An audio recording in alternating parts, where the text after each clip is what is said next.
Going for boost. Well, I think going for boost, if you're a boost merchant, like someone like AJ or someone, you go for boost.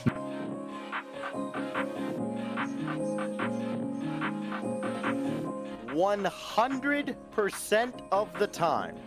Yes. Always, every second of every game.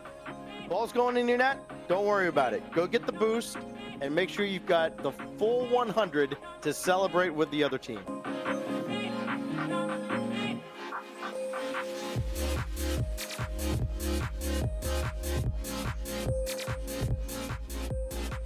Oh God. Never. Yeah, never. Always go for ball. Yeah. Number one rule of Rocket League.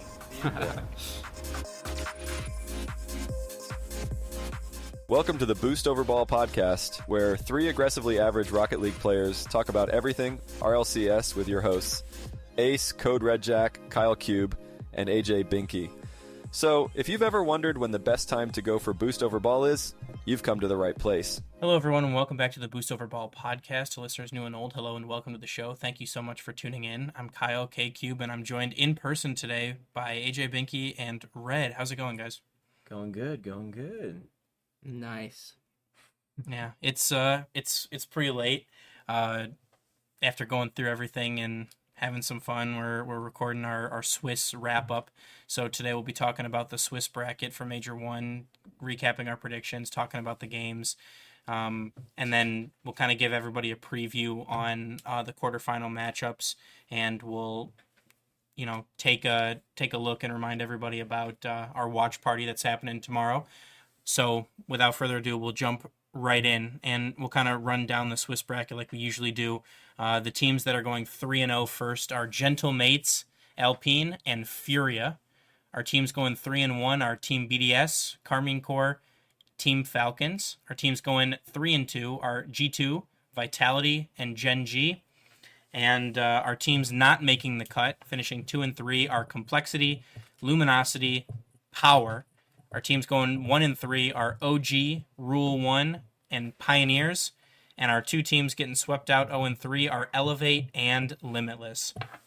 So I guess first and foremost, what stands out, Red, to you the most about the Swiss stage?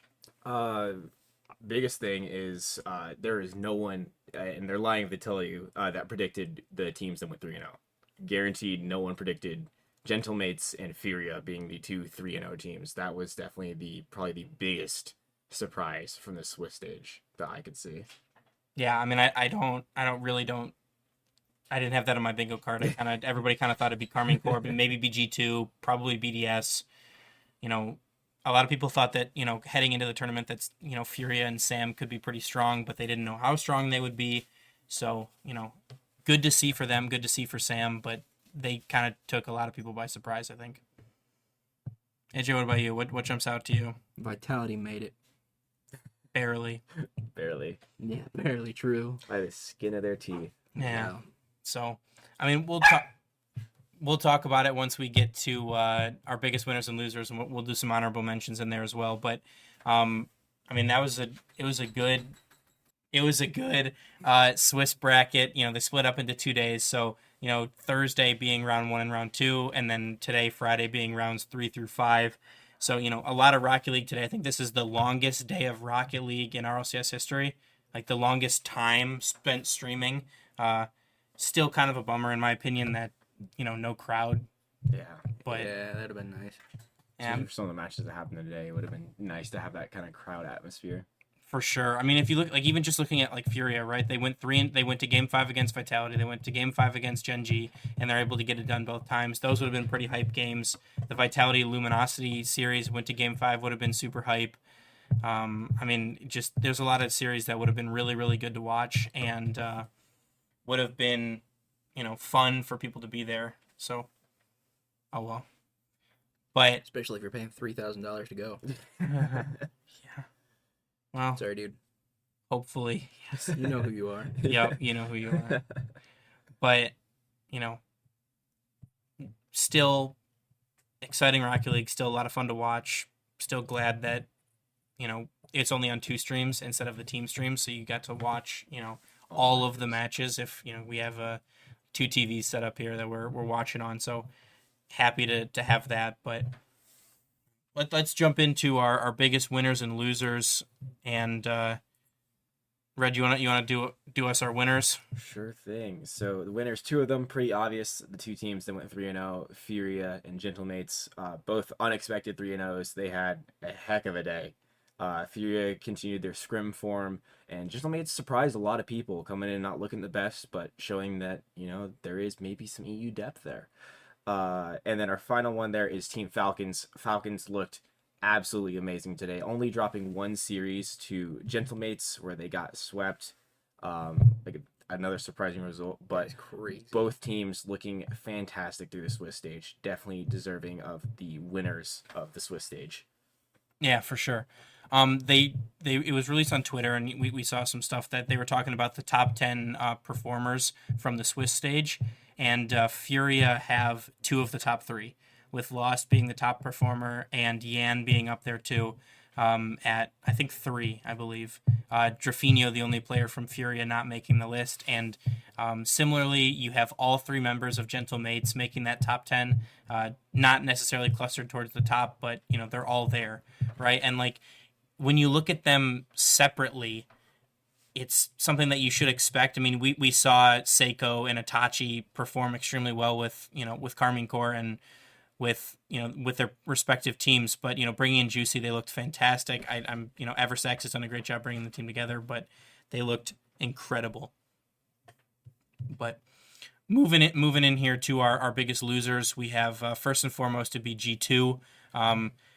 Just because of the way that things went for them, they dropped Game 5 to Gen G, and they almost got swept by BDS. But we have them in this loser spot because their quarterfinals matchup is against BDS. Seems to be their kryptonite. Yeah, they cannot escape BDS in playoffs. It's unfortunate, but who knows? Playoffs are a different story. Maybe G2 can turn things around. Maybe Sathyu's got something cooking back there. One can only hope, because BDS seems to be G2's kryptonite, going back to 2 years ago Worlds. Kind of a sore subject for the NA. We don't talk about that. That was rough. But second on here, I got Rule 1. An early exit for them, for what they would have expected, right? But they drop a series to Power in round 4 to get knocked out of the tournament. Their only series win coming against Elevate, and even still, Elevate took a game off of them. So a short tournament for them. They would have expected a lot more, especially with Nuepo really carrying that team. Yeah, I mean, in the series against Power, he scored 7 of the 9 goals against Power, so no fault to him really there. He did what he could.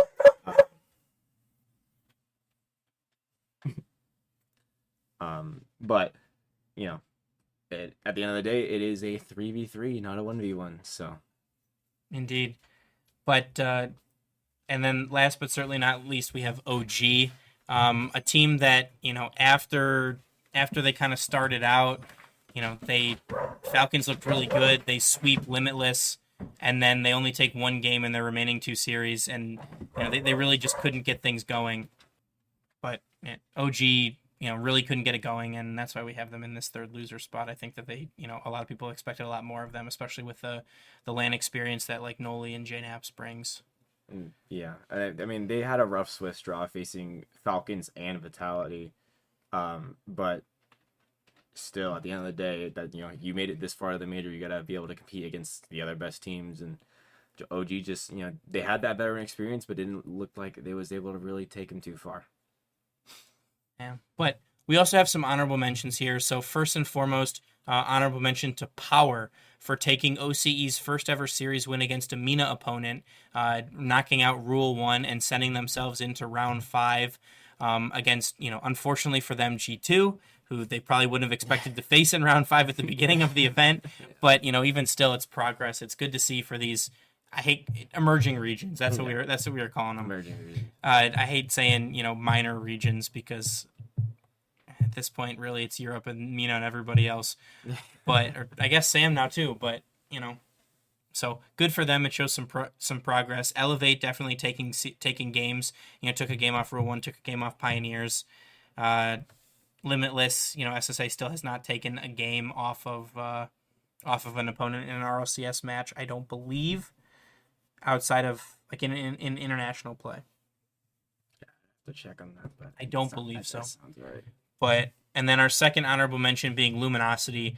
After a slow start against Sam, actually, getting swept by Furia in convincing fashion and then taking a game off Complexity, they're able to rebound, and they, unfortunately for them, run into a Vitality in round 5, but they're able to take them to game 5. It was a great series, very back and forth, very weird too. Yeah, very strange series. I don't. A lot of demos. That was probably the most demo-heavy series I've seen. Weird. I think there was one play where there was maybe one person left on the field as the ball is rolling towards the net. I mean, lots of demos, lots of whiffs or fakes, however you want to look at it. A lot of weird rotation cuts, and I think that's probably what Luminosity wanted, right? Like the only way they were going to win that series is if it was chaos, and they could throw Vitality off their game, and they almost did it. So power to them, and a good showing from them. But now comes, I think, probably the unfortunate part where we got to talk about our predictions. You couldn't tell from our reactions. We may or may not be bad at this. It definitely did not go as expected. I predicted Karmine Corp, Falcons, G2, Complexity, Furia, BDS, Vitality, and Luminosity. And I missed out on a couple of them. Gen G qualified, Gentlemates qualified, and Complexity and Luminosity did not. So looking at it, 6 out of 8. Not bad. Not terrible, but also definitely the seating was way off. I was way off on that one. Yeah. So I think if Vitality and Gen G lost, then I would have predicted the top 8 correctly. yeah. Lost their round 5 games. Yeah. Which is Not kinda counting crazy. seeding, but Oh yeah, that's that's ugly. So AJ, your top 8 was Karmine Corp, Falcons, Furia, Luminosity, Rule 1, BDS, G2, Complexity. And you had Vitality and Gen G and Gentlemates on the outside. yeah. Oh, I didn't LG have Rule Gentlemates. 1. That's right. I thought they were M80. That's right. I Complexity. totally Yeah. forgot Oh, about yeah. that. Oops. Yeah. And then Red, you had Karmine Corp, G2, BDS, Gen G, Falcons, Gentlemates, Vitality, and Rule 1. Honestly, So wasn't that far you off. just missed Furia. Ooh, I'll brush all the shoulders there. I'll take it. Seeding, we don't look at seeding. Yeah, no, the seating for us is Irrelevant. bad. Yeah, that was not great for us. So we're giving ourselves here a second chance bracket. So looking ahead a little bit, our quarterfinal matchups are Gentlemates versus Gen G, Karmine Corp versus Falcons, Furia versus Vitality, and G2 versus BDS. So with that being said, what do you have for a top 4, and who do you have winning? Okay, so that first series, Gentlemates Gen G, that's a tough one. Gentlemates looks amazing, but I've seen them look amazing and also look terrible when it counts. Right. Gen G looked really good towards the end of their Swiss. I'm gonna go with a little NA copium here. We're gonna say Gen G takes the series 4-3. So I got Gen G my top 4. I'm gonna say Falcons. I don't see. Fair whiteboard buff. He's got the timeout now. He's got the timeout to play. Timeout now. No. No, I gotta trust the whiteboard buff. We're gonna go Gen G, Karmine Corp, Furia, and G2. I'm gonna say G2 gets over the Kryptonite. That's a little a little T Bates inside of me there, but that's my top 4. Okay. I'll be a little bit different. I'll say Gentlemates over Gen G. I'll say Falcons over Karmine Corp. I still think Furia over Vitality, and I think G2 over BDS. Okay. I am different still. Gentlemates, Falcons, Furia, and I think BDS takes it over G2. NA's worst nightmare. Yeah, no Besides kidding. an all EU top 4. Yeah, seriously. But so then with your top 4, who do you have winning? Oh gosh. I gotta go Karmine Corp beating Gentlemates. Man, that Furia team is scary. I still think if I'm going with the narrative that G2 is able to knock off BDS, I don't know. I want to go Furia.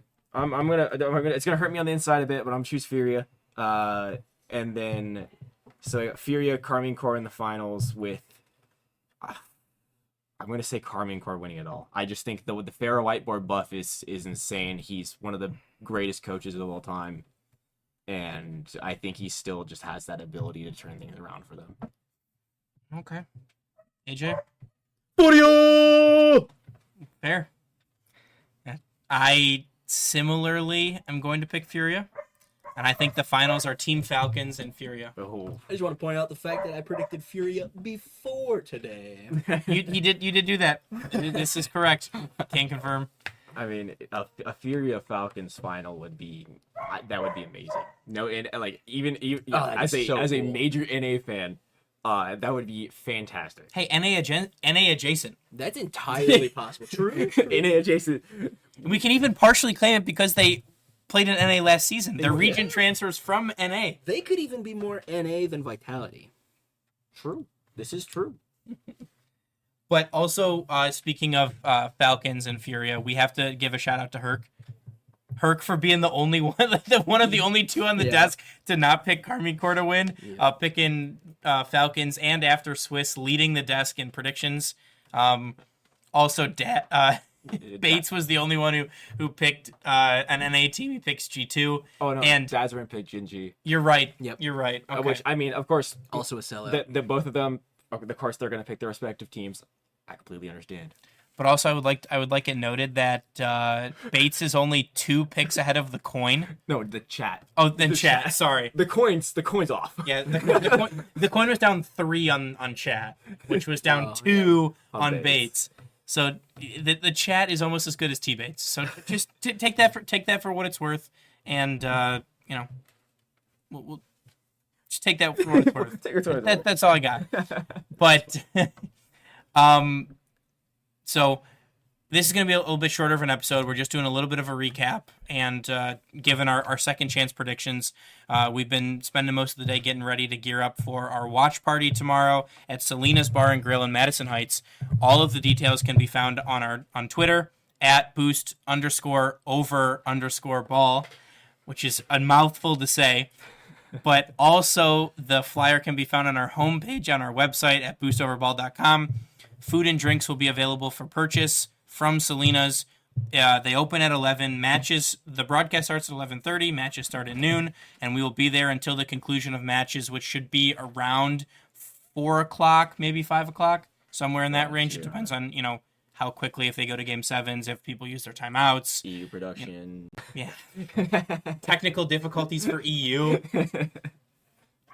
So we really hope that you guys will make the trip, even though Luminosity did not make it to day 3, which, big rip. Yeah. But either way, we still have Luminosity jerseys to give away. We still have Boost Over Ball merch to give away. We got some stickers. We got some other clothing items and apparel that we will be giving away to you guys. We have a Flick soccer game that we just got that should be entertaining, as well as some drawings and some Twitter giveaways and things like that for people that can't make it. So we really hope to see you guys out there, and we hope that everyone will have a good time, because like we said on Twitter, like people have seen in our reactions and replies with other tweets, we want everybody who's capable of going to a watch party to go to a watch party, whether it's ours or whether it's somebody else's. RLCS is better with other people, and it's a lot better when you get to cheer with friends. So thank you in advance for the people that are trying to make it to, that are going to make it to our watch party. Come and see us. Come and see Cat Jeans. Some other people will be there. It should be a great time. And we hope everyone enjoys hopefully a fantastic weekend of Rocket League. We have some great matches coming up. We have a lot to look forward to. And seemingly it looks like things are starting to be on the up and up. They announced the major 3 months in advance.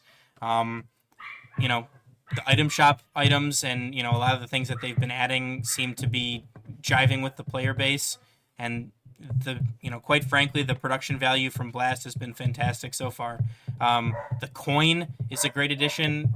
Keeping track of chat's predictions is a great addition.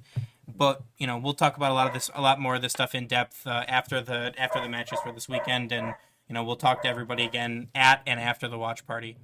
But with that, we'd like to thank you guys so much for listening. We'd like to please remind you to follow us on Twitter, Instagram, join our Discord, rate us 5 stars wherever you listen to podcasts, as it really helps us out, helps us grow our show. Also, check out our Twitch, our TikTok, and our merch store. All of these links and more, including information about our watch party, can be found on our website at boostoverball.com. And from us here on the show, as always, remember to choose Boost over Ball.